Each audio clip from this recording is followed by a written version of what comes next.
அதனாலதான் அன்றைக்கு ஆண்ட இந்தியாவை ஆண்ட காங்கிரஸ் பேர் இயக்கத்துக்கு இன்றளவும் என்னால் 15 ஆண்டுகள் கடந்தோடியும் கூட ஒரு இணக்கம் பாராட்ட முடியாமல், ஒரு நட்பு பாராட்ட முடியாமல், திமுக தலைமையில் காங்கிரஸ் பேர் இயக்கம் இருந்தாலும் கூட இந்திய அளவிலான இது போன்ற வெளிநாட்டு பிரச்சனைகளில் தலையிடுகின்ற முழு அதிகாரம் கொண்ட அன்றைய காங்கிரஸ் அரசு எம் இன மக்களுக்கு செய்த அந்த மாபெரும் துரோகத்தின் வழியை சுமந்த நான் இதுவரையில் காங்கிரஸோடு எந்த ஒட்டும் இல்லாமல், உறவும் இல்லாமல், நான் தேர்தல்களிலே அவர்களுக்கு எந்த இடத்திலும் வாக்கு கேட்காமல், எம் இனத்தை அழித்த காங்கிரஸ் பேர் இயக்கத்துக்கு என் வாயால் வாக்கு கேட்க மாட்டேன்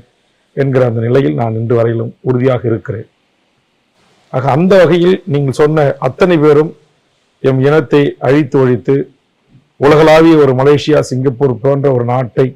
கட்டி அமைக்கக்கூடிய வல்லமை படைத்த எம் தமிழக தேசிய தலைவரின் வீரம் செறிந்த விடுதலை போராட்டத்தை அழித்தொழித்ததில் நீங்கள் சொன்ன இந்த பெயர்களின் பங்கு மிகப்பெரியது. கண்டிப்பாக இதற்கு எங்கள் அடுத்தடுத்த தலைமுறை இதற்குரிய பதிலை தருவார்கள். அந்த உணர்வை ஊட்டுகிற வேளையில் தான் நாங்கள் இப்போது ஈடுபட்டிருக்கிறோம்.